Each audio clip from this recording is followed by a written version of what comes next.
My name's Tony Cook. I'm 38 years old. I'm from Athens, Texas. You know, I was smoking pot, drinking beer, and stuff like that. Well, this anxiety I had started getting worse and worse. I got hooked on these pills. Like first I was taking 2 a day, then it went up to 3 a day, then it went to 4 a day, and before you know it, like, here I am walking around just totally just out of my mind, like having no fear, no anxiety, just being a real, you know, butthead. This would be my 4th treatment center I've been in, but the difference about this place is it's a year long. The other programs I was in was only 3 months. You know, in 3 months you can get healthy, you can look healthy, but it takes a lot longer than 3 months to get your mind healed and healthy from all the years of drug abuse. Since I've been here, I've been totally free from taking any meds. God has restored my mind, He's restored my health. It's a wonderful thing to have sobriety, to be able to go watch a movie and go out to eat and enjoy the little things, you know, things that you never enjoy when you're high or drunk. It's up to the individual, you know, whether or not you're going to use what they offer here. You know, if you have a gym membership and you don't actually go in and use the equipment, it's not going to help you one bit to have a gym membership. Coming up on graduation day, I've been here for 14 months. One thing that's different about me now than when I first came in was the depression that I had is gone. You know, it was something that was just holding me down in life. I never could really get past it. So thankful today that I have no depression, that I am totally free of any prescription drugs or any kind of addiction at all. I'm thankful for the relationships that I've had here at the Dream Center, that I have healthy relationships with good people who really do care about me. You know, I'm thankful for the church that we go to. I'm thankful for having a relationship with Jesus Christ. You know, I'm especially thankful for Miss James and Pastor Dave. They were my counselors here at the Dream Center. They helped me out a whole lot. I'm going to stay here for another year and further my sobriety.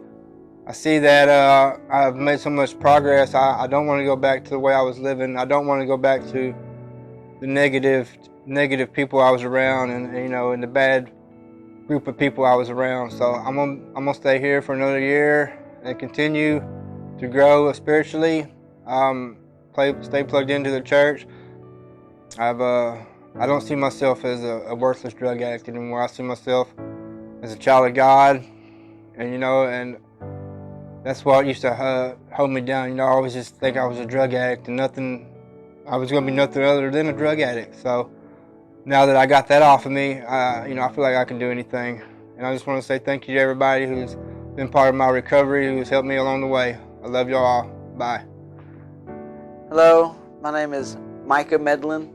I was born January 22nd, 2003 in Houston, Texas. I have 2 of the best parents I could ever ask for. Growing up, you know, it was always fun. I've always been a slow learner. You know, I don't really progress as fast as most people. Sometimes it takes me a little bit to comprehend certain things. You know, at first I did not want to move here, not at all.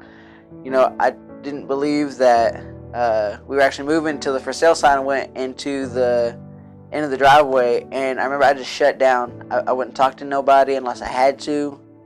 And once we did move in, I just isolated myself. I wouldn't come out of my room. And that's really when my addiction really just started going deep, because I was in my room. My addiction just kept getting worse and worse because I was by myself. You know, I depended on my addiction, which was porn.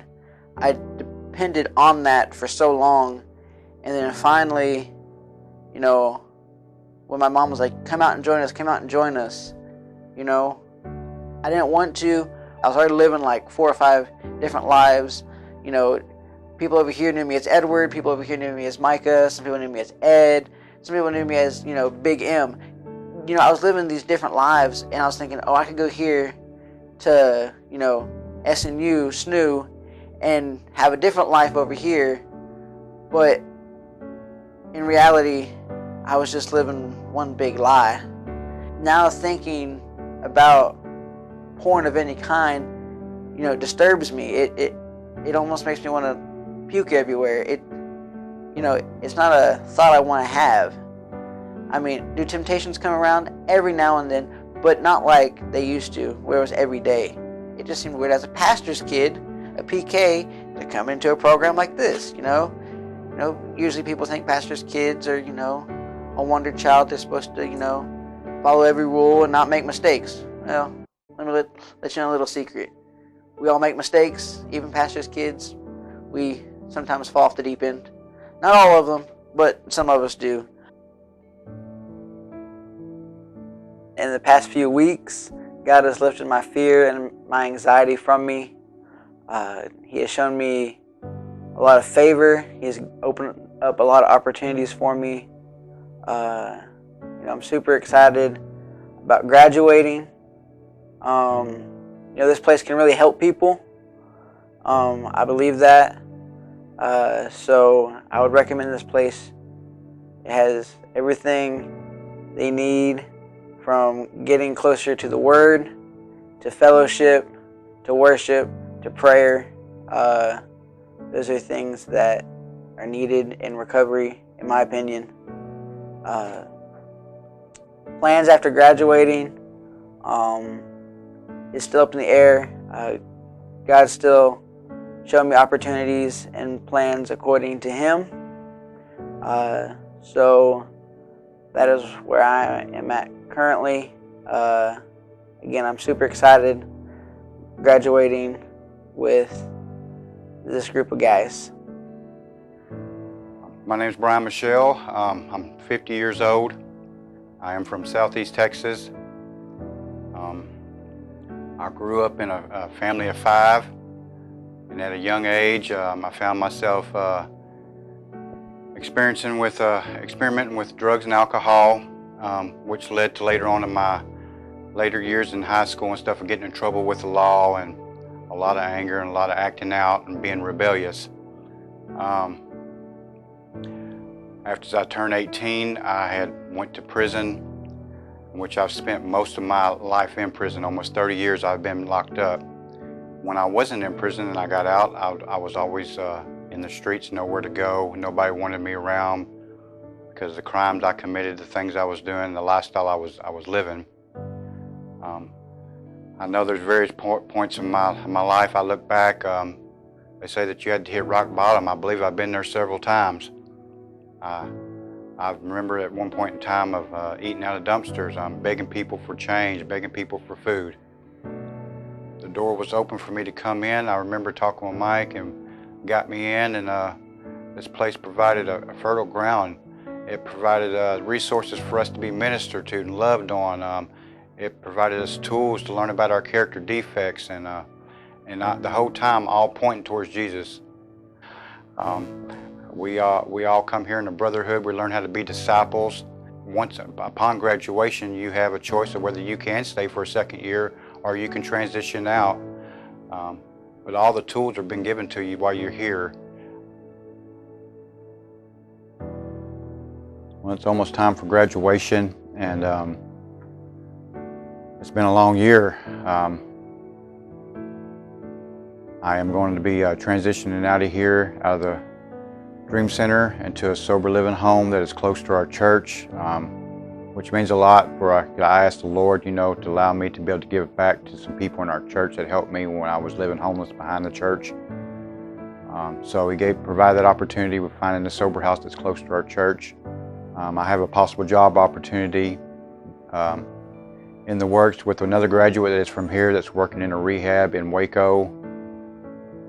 I am going to be working part-time with a couple here that comes and volunteers here that Lord moved upon their heart, touched them to give me a job. That way I have a safe place to work, and so I got accountability and I got structure and I got a safe place, so that's a blessing. Before I never had any hope. I never had anything to look forward to except for just to go back to the same way I was living. And now I have a hope. I have hope. I have Jeremiah 29:11, for I know the thoughts I declare to you, says the Lord, plans to prosper you, give you a future and a hope. You know, and I'm thankful for that.